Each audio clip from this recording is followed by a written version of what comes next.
The late afternoon sun hung low over the city, painting the cracked sidewalks and weary brick buildings in shades of orange and gold. People bustled about, their faces drawn in the way only city life can carve. Busy, tired, impatient. Among the crowd, Keanu Reeves walked quietly, a man who blended in despite his fame, dressed simply in a dark jacket, his hair falling just enough to shadow his eyes. He wasn't on set, wasn't attending an event. He was simply walking, letting the rhythm of the city fill the silence that so often followed him. As he turned down a quieter side street, his gaze landed on a young woman just ahead. She was carrying 2 grocery bags, heavy enough that her arms shook under the weight. In her other hand, a small boy clung tightly, his steps quick and short to keep up with his mother's. The boy looked about 6 years old, his clothes a size too big, his shoes worn at the edges. The mother's hair was tied back hastily, strands falling across her tired face, and the way she bit her lip told Keanu more than words ever could. She was doing everything she could to hold herself together. The bags shifted dangerously, and she stopped abruptly, setting them down on the curb. Keanu slowed his pace, watching with a quiet intensity. She pulled out her wallet, thin and worn, flipping it open with a kind of hesitation that came from already knowing what she would find inside. Few folded bills, some coins. She counted quickly, her lips moving soundlessly. Then, with a sigh that carried the weight of someone far too used to disappointment, she tucked the money back inside and glanced at the apartment building looming in front of her. Keanu's chest tightened. He'd seen that sigh before, in his own reflection years ago. That subtle surrender. The quiet acceptance of hardship because there was no other choice. It wasn't self-pity. It was survival. And in that moment, he felt an almost magnetic pull toward her. Not because she was helpless, but because she was strong. So strong that the world had mistaken her resilience for an invitation to pile on more burdens. The boy tugged at his mother's sleeve, whispering something. She forced a small smile, ruffling his hair before lifting the bags again, her shoulders straining. The child's innocence, the way he trusted her completely, nearly broke Keanu's heart. For children, their parents are invincible, warriors who can fix anything. But he knew the truth. Behind every strong parent is a human being quietly breaking, desperate not to let their cracks show. Keanu's steps quickened as he reached her side just as one bag slipped, spilling a loaf of bread and a can onto the ground. He crouched without a word, retrieving the items and sliding them back into the torn paper bag before it could collapse completely. The woman froze, startled by the sudden presence of a stranger. But when she looked up, her guarded eyes met his calm, gentle ones. "Here," Keanu said softly, offering the bag back. His voice carried no pity, no condescension, just simple kindness. She hesitated, then gave a small nod. "Thank you," she murmured, her tone polite but distant. Years of hardship had taught her to be wary of strangers, even those who offered help. Keanu didn't press. He simply smiled faintly, then adjusted the other bag she was holding, steadying it so it wouldn't rip. "Looks like these bags are putting up a fight," he said lightly, attempting to ease the heaviness in the air. The boy peeked up at him curiously, his wide eyes studying Keanu as if trying to place him. Children had a way of sensing sincerity instantly, and in Keanu, the boy found no threat, only a quiet protector. He gave a shy half-smile before hiding behind his mother again. They walked the remaining steps to the apartment entrance together. The building was old, its bricks darkened by years of neglect, its windows patched with tape and plastic. A faded "For Rent" sign dangled loosely near the entrance, though it was clear that few would willingly choose to live here if they had better options. The woman shifted uncomfortably, perhaps embarrassed to be seen entering such a place, but Keanu pretended not to notice. He knew dignity was a fragile thing, easily shattered if mishandled. "Do you live here?" he asked gently, his tone casual, as though simply making conversation. She nodded quickly, keeping her answers short. "Yeah, looks like home has its character," Keanu said, his lips curving in a small wry smile. his way of softening the truth. The woman gave a faint huff of laughter, almost against her will. It wasn't joy exactly, but it was the first sign that the wall between them wasn't unbreakable. She shifted her bag again and looked at him properly for the first time. There was something oddly familiar about his face, though she couldn't quite place why. But what stood out most was his eyes, steady, kind, and unflinching. Eyes that didn't look away when life was ugly. For a moment, silence stretched between them, heavy but not uncomfortable. Keanu didn't fill it with chatter. He let it breathe, understanding that sometimes people needed space more than words. Then, with a simple nod, he stepped back, allowing her to enter the building. "Take care," he said quietly. She paused, almost as if she wanted to say something more. But then she simply nodded and guided her son inside. The door closed softly behind them, leaving Keanu standing alone on the sidewalk, but he didn't move on right away. He stood there for a long moment, staring at the building, the faint sound of muffled voices and footsteps echoing from within. Something in him told him this wasn't the last time he would see her. He didn't even know her name yet, but he knew her struggle. He had seen it in the lines of her face, in the way she shielded her child from the world with everything she had left. Keanu drew a slow breath, then turned to leave, his mind already working. He didn't believe in coincidences. People crossed paths for reasons, often unseen at first, and as he walked back into the fading light of the city, he carried with him a quiet resolve. Whatever story this woman was living, he wasn't going to let it end in despair, because sometimes fate doesn't just write chapters, it introduces people meant to change the ending.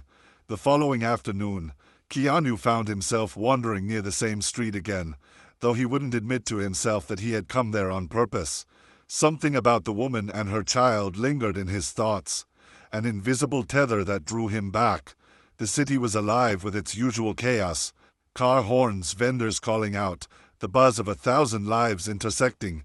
But Keanu's attention sharpened when he reached the apartment building from the day before.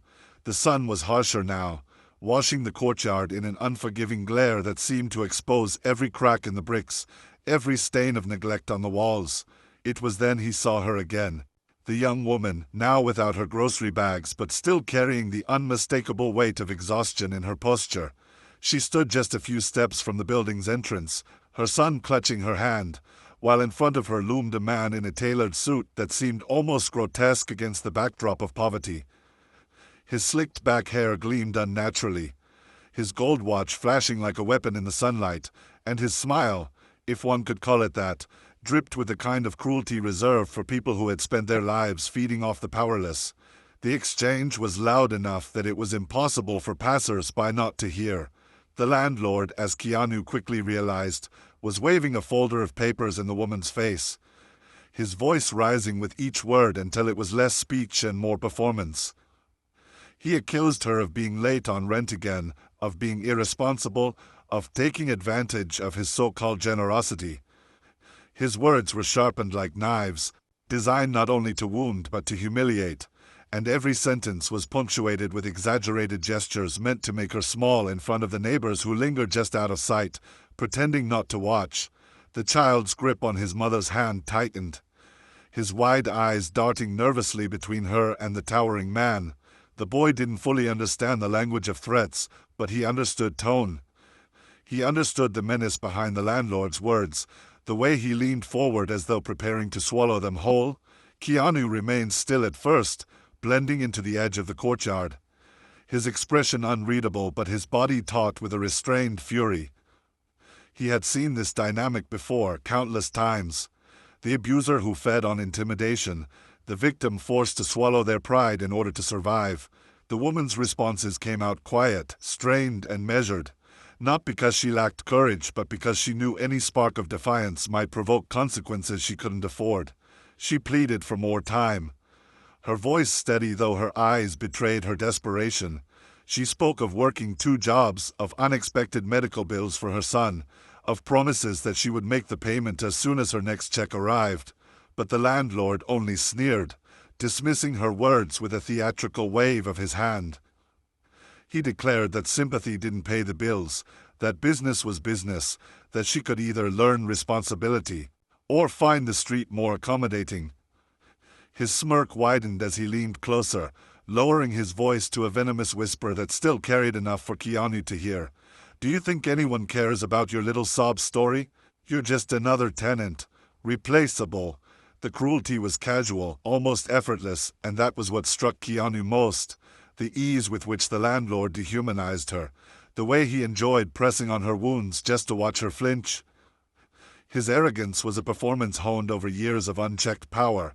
And Keanu realized with a slow burn of anger that this man had likely repeated the same act dozens of times with other tenants, perhaps even worse. The neighbors' silence confirmed it. This wasn't a new scene. They had witnessed his tyranny before, had perhaps once been its target, and had learned that resistance only invited further suffering. Yet their silence was not indifference. It was fear. And fear was exactly what the landlord fed upon. Keanu's jaw tightened as he watched the man flourish the eviction notice like a prize, thrusting it toward her chest with a final warning. "Pay up by the end of the week or pack your things." He spoke of deadlines and penalties with a theatrical cruelty, almost daring her to challenge him, reveling in her restrained composure. The boy, overwhelmed, finally whimpered and buried his face in his mother's side. Keanu saw her hand instinctively stroke the child's hair, offering comfort even as her own foundation was crumbling. That gesture, a mother's love shielding her child from the ugliness of the world, was what nearly broke Keanu's restraint. Every instinct in him screamed to step forward, to shield them, to knock the smugness from the landlord's face. But Keanu had lived long enough, fought enough battles both on screen and off, to know that timing mattered. A reckless confrontation now would humiliate the woman further, painting her as a charity case rather than a person of dignity. The landlord would relish it, twisting her shame into deeper chains. No, Keanu would not play into his hands. Instead, he forced himself to remain still, memorizing every detail. The landlord's words, his gestures, his face. He absorbed the entire scene as though committing it to film, capturing evidence not only with his eyes but with his memory. He would not forget this. When the landlord finally stormed off, leaving a trail of venom in his wake, the courtyard seemed to exhale. The woman stood frozen for a moment, clutching her son, her lips pressed tightly together as though holding back tears. She turned quickly, ushering the boy inside, her spine straight despite the weight pressing down on her. Keanu watched silently as the door closed behind them, his fists still clenched in his pockets. In the silence that followed, he understood something with crystal clarity. This was not simply about one late rent payment. This was about power, about a predator who had built an empire on exploiting the vulnerable.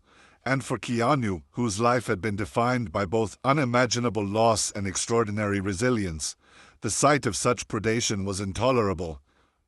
He knew then and there that he could not walk away. The landlord believed he had all the cards, but he had just made the mistake of revealing his hand to the wrong man. Keanu turned slowly, his expression calm to the untrained eye but burning with purpose beneath the surface. The city noise returned around him, indifferent as ever, but he carried within him the seed of something that would soon grow into a storm. This wasn't merely chance. Fate, he believed, had brought him here, not as a passerby, but as a witness called to action. And though he would not strike today, though he would not yet reveal his hand, he knew with absolute certainty that this story had only just begun. The woman and her child did not know it yet, but their fight was no longer theirs alone. That evening, as the city settled into its restless hum of flickering neon lights, distant sirens, and hurried footsteps, Keanu found himself once again outside the apartment building. He told himself it was coincidence, but deep down he knew he had come because something inside him wouldn't let him leave this unfinished. The air was cooler now, carrying the faint smell of rain and concrete, but it wasn't the weather that weighed on his chest. It was the memory of the landlord's voice, the sharpness of his cruelty, and the look in the woman's eyes as she tried to stand tall under his shadow. Keanu moved quietly through the courtyard until he spotted her. She was sitting alone on the front steps of the building, her son curled up against her shoulder, fast asleep in the way only children could sleep, deep, trusting, oblivious to the storms around them. She held him protectively, one arm wrapped around his small body, while her other hand rested limply in her lap, fingers trembling slightly as if the day had finally caught up with her. Her face, illuminated by the dim yellow glow of the street lamp, was lined with exhaustion, but beneath that exhaustion was something even heavier, the loneliness of carrying a burden with no one to share it with. Keanu approached slowly, careful not to startle her. He carried 2 cups of coffee he'd picked up from a small corner cafe on his way. One plain, one with a touch of sweetness.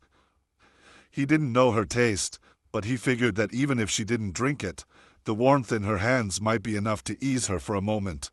When he was close enough, he stopped a few feet away and spoke in that calm, quiet tone that always carried sincerity. "Long day?" he asked gently. She looked up, startled for a second before recognition softened her eyes. It was the man from earlier, the stranger who had picked up her groceries. For a moment she seemed torn between brushing him off and acknowledging his presence, but her exhaustion betrayed her defenses. She gave a faint, humorless laugh. "Aren't they all?" she replied softly, her voice hoarse. Keanu stepped closer and extended the cup toward her. "Thought you might need this," he said simply. She hesitated, staring at the offering as if kindness was a language she hadn't spoken in years. After a long pause, she reached out and accepted it, murmuring a quiet "thank you" that carried both gratitude and caution. They sat in silence for a while, the sounds of the city filling the spaces between them. Keanu didn't press her with questions, didn't try to force conversation the way people often do when they mistake noise for comfort. Instead, he let the quiet settle until she was the one to break it. She shifted slightly, adjusting her son's head against her shoulder, and then, without looking at Keanu, she began to speak. She told him her name, Sarah, and slowly, haltingly, her story began to unfold. She had been working 2 jobs since her husband left years ago, trying to balance long shifts with raising her boy. Every paycheck seemed to vanish into rent, groceries, and bills, with nothing left over for emergencies. The landlord, she explained, had been raising rent steadily for months, inventing fees that no one could fight because no one could afford to lose their homes. He thrived on fear, and Sarah, like many others in the building, had learned that appealing to his humanity was useless, because he had none. As she spoke, her voice wavered, sometimes catching on words she didn't want to admit aloud, but Keanu never interrupted. He just listened, his expression steady, his gaze kind, as though every syllable she spoke mattered. At one point she stopped, embarrassed by how much she had revealed, and shook her head. "I don't know why I'm telling you all this," she muttered, staring into her coffee cup. "You don't even know me." Keanu smiled faintly, his voice as soft as the night air. "Sometimes strangers are the best people to tell," he said. "We don't come with expectations or judgments. We just listen." She looked at him then, really looked at him, and in his calm, unflinching gaze she found something she hadn't felt in a long time. Safety. For the first time in months, maybe years. She allowed herself to lean back against the cold steps and simply breathe. Her son stirred in his sleep, and Keanu reached out instinctively to adjust the boy's slipping blanket, careful not to wake him. Sarah noticed the gentleness of the gesture, the way Keanu's movements carried respect instead of pity, and a small lump rose in her throat. When she finally spoke again, her voice was softer, almost vulnerable. "People like him. They think they hold all the power," she said, referring to the landlord. "And maybe they're right. What can someone like me do? Can't fight back. I can barely keep us afloat." Keanu studied her for a moment, his expression unreadable, before answering in a low, steady tone. "People like him think power comes from fear, but they forget. Fear doesn't last. Kindness does. And when kindness stands its ground, it becomes something else entirely." His words hung in the air between them, simple yet profound. Sarah blinked at him, surprised. No one had ever spoken about kindness like that, as though it wasn't weakness but strength. She looked away quickly, swallowing hard, but the warmth in her chest betrayed her. For the first time in a long while, she felt the faintest flicker of hope. The night deepened, the city's chaos softening into a low hum, but on those apartment steps, time seemed to pause. Sarah finished her coffee slowly, her shoulders less tense than when he had first approached, and though the weight of her problems hadn't disappeared, it no longer felt quite so suffocating. Keanu didn't promise her miracles.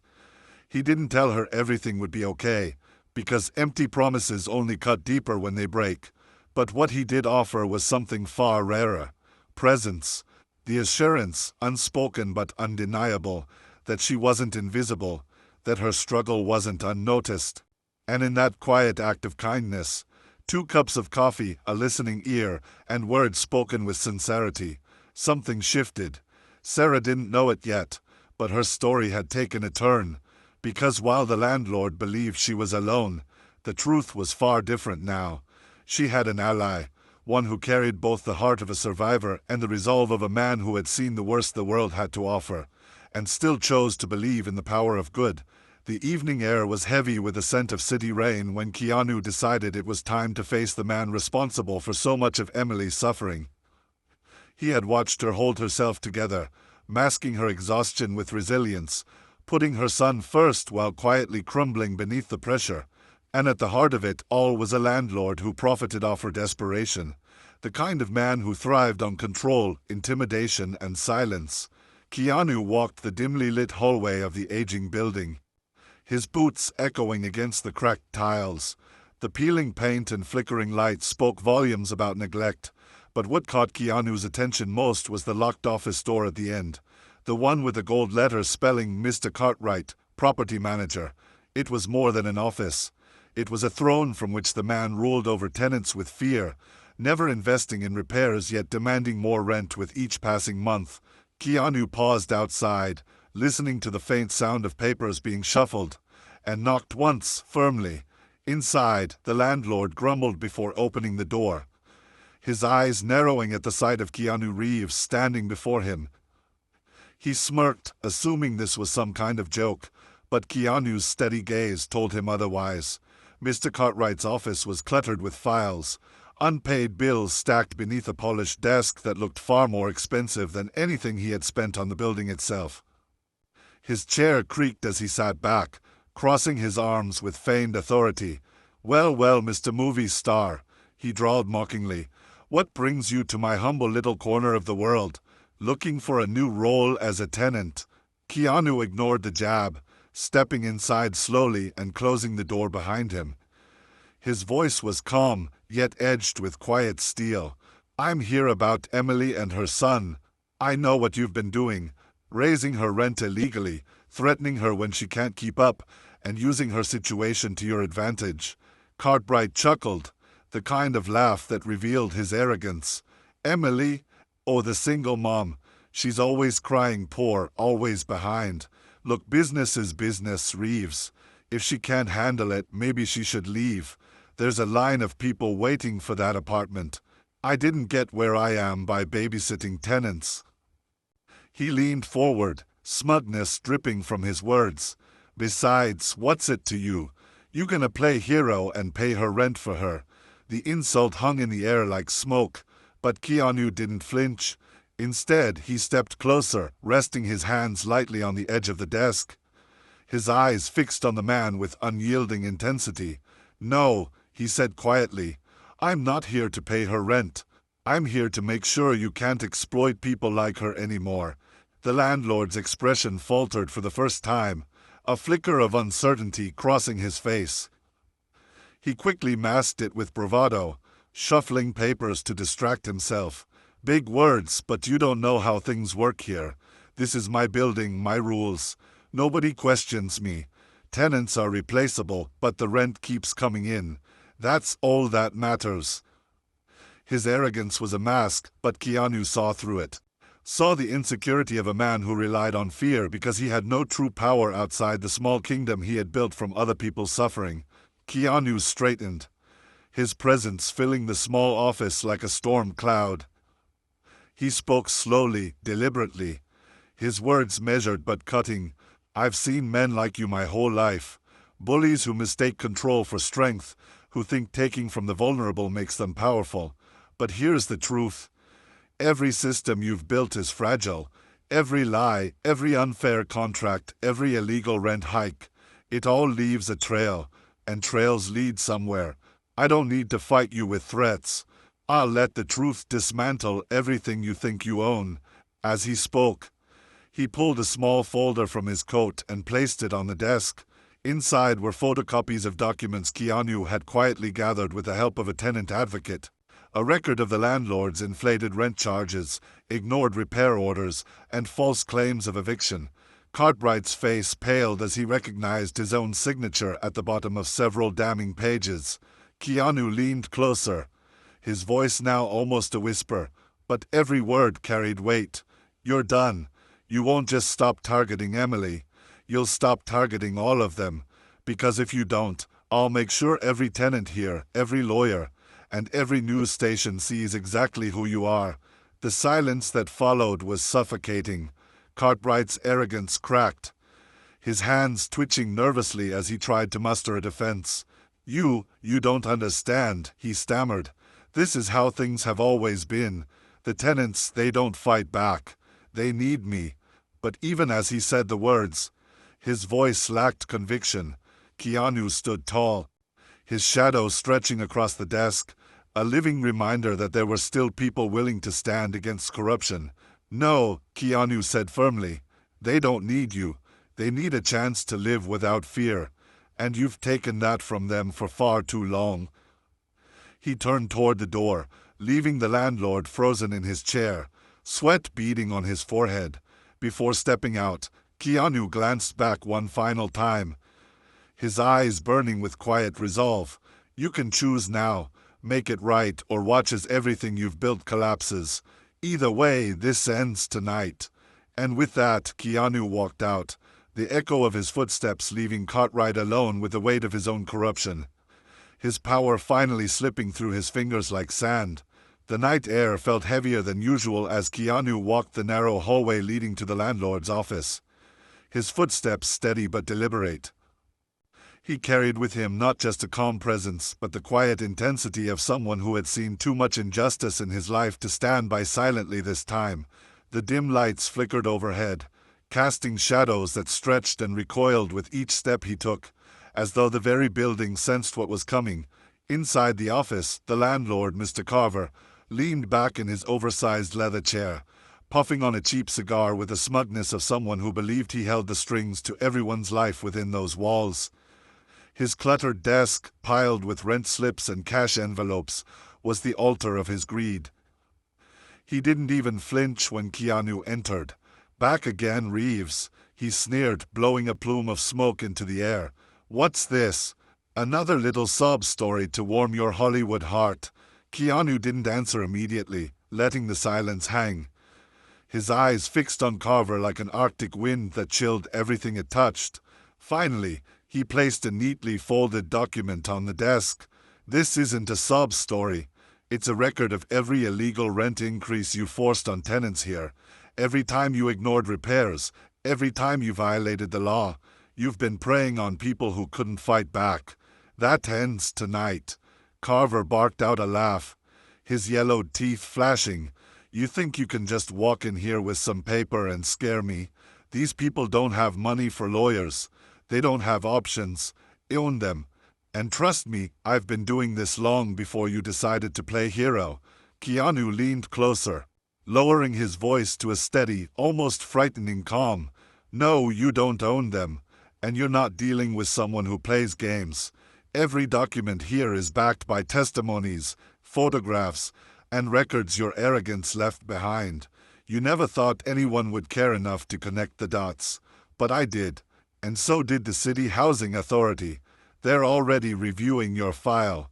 He tapped the folder, the sound sharp and final against the desk. Carver's laughter faltered for the first time, his eyes narrowing as a bead of sweat appeared on his forehead. He leaned forward, trying to regain control, his voice dripping with false bravado. You think you've got something? I've slipped through bigger nets than this. By the time your so-called evidence makes it through the system, I'll have squeezed every dime out of that building and moved on. Keanu tilted his head slightly, as if studying him, and then spoke with a slow, deliberate clarity. That's where you're wrong, because while you've been too busy counting your profits, I've been setting a trap. Tenants are prepared to testify. Your business associates, the ones you've underpaid and lied to, they've agreed to talk. And I've already arranged for reporters to publish your story tomorrow. By morning, your reputation will be worth less than the cheap cigar you're smoking. He paused, letting the words settle like a blade poised over Carver's neck. So here's your choice. Walk away quietly, return the stolen money, and release these families from your grip. Or go down hard, dragged through every court, every headline, every broadcast, as the man who built his empire on the suffering of the vulnerable. Carver tried to sneer, but his face betrayed cracks in his arrogance. His fingers drummed nervously against the desk, betraying the fear he didn't want to show. For the first time, he was staring into the eyes of someone who wasn't afraid of him. Someone who wouldn't flinch, wouldn't break, and wouldn't be bought. You're bluffing, he spat, but his voice had lost its sharpness, trembling at the edges. Keanu didn't move, didn't blink, his silence speaking louder than any threat. The landlord felt the weight of inevitability pressing down on him, the realization that his kingdom of exploitation was collapsing faster than he could hold it together. Still, in a desperate attempt to regain some control, Carver stood abruptly, slamming his fist against the desk, his cigar dropping to the floor. You don't scare me. I've dealt with men tougher than you. You think you're some kind of savior. You'll regret crossing me. Keanu straightened slowly, his posture unwavering, his presence towering in the silence that followed. No, Carver, he said softly, his voice like a blade cutting through the air. The only regret will be yours, for believing you could treat people like they were disposable, for thinking no one would ever stand up to you. That ends now. What followed was a standoff of silence, broken only by the hum of the flickering light above. Keanu turned to leave, his work already set into motion, his trap already sprung. He didn't need to threaten Carver any further. The weight of truth and exposure was already heavier than any punishment he could deliver with his own hands. Carver slumped back into his chair, his confidence shattered, his mind racing with the realization that for the first time in years, he was cornered, not by the poor tenants he had exploited, but by a man who refused to let power and greed win. Outside, as Keanu stepped back into the cold night, he found Maya waiting anxiously by the sidewalk. She looked at him with wide eyes, searching for some sign of what had transpired. He offered her a small, reassuring nod, the kind that carried the quiet strength of a man who had fought battles much larger than himself, and won. It's over, he said softly, though his words carried the weight of victory.